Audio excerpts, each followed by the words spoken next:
Well, for the second straight game, the 76ers came out victorious and now lead the Raptors 2-1 in their best-of-7 Eastern Conference semifinal.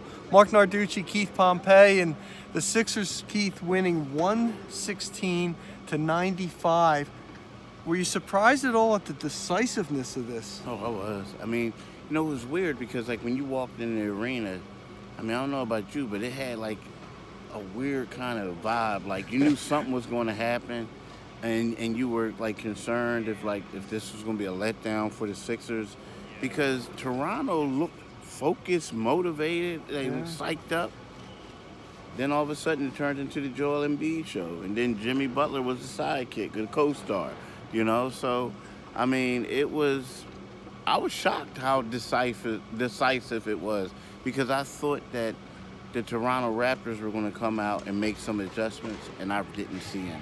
No, and the big news, as you mentioned, Joel Embiid, 33 points, 10 rebounds, and 5 block shots. Keith, he's over the stomach problems. The knee looks a little bit stronger. They had no answers for him. None.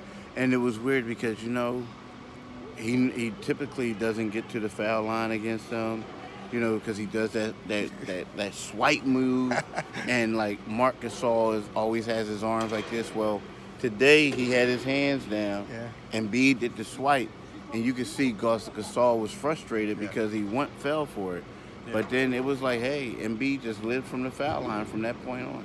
Yeah, and the Sixers did a tremendous job for the second game in a row on defense, and that's what Ben Simmons said is where things start. I think, you know, everybody knows what it's going to take, and it starts on defense. You know, I go back to that, but that's where it really starts.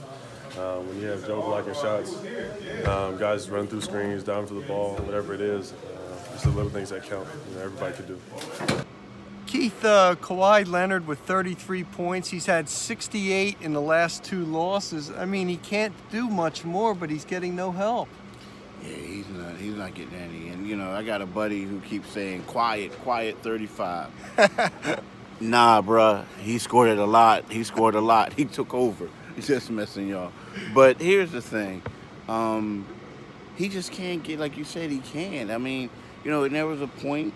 It started the fourth quarter. He wasn't in the game. Sixers had their starters in, and that was the game. That was right the game. There. That was it. It was over.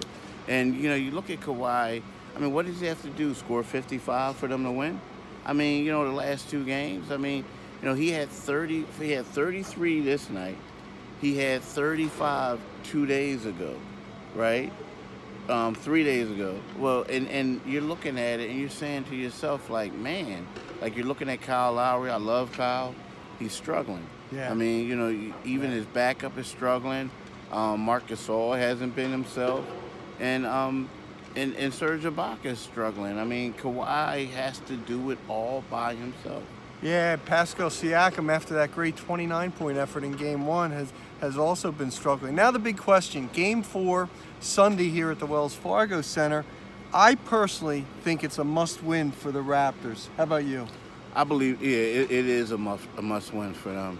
I mean, because I think that if they go back, I mean, they could possibly still, if they lose, they could possibly still Game 5 because they're back at home and it's like a pride type of thing. But it's over after that. You know what I mean? I don't think they can get it. It's over.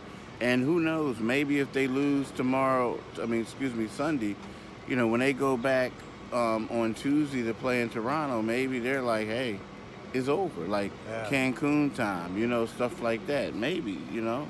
Well, the Sixers have already proven they can win in Toronto, so it wouldn't be a stretch. One thing we can say, this is a much more confident Sixers team after Thursday night's 116-95 victory. So for Keith Pompey, this is Marc Narducci from the Wells Fargo Center.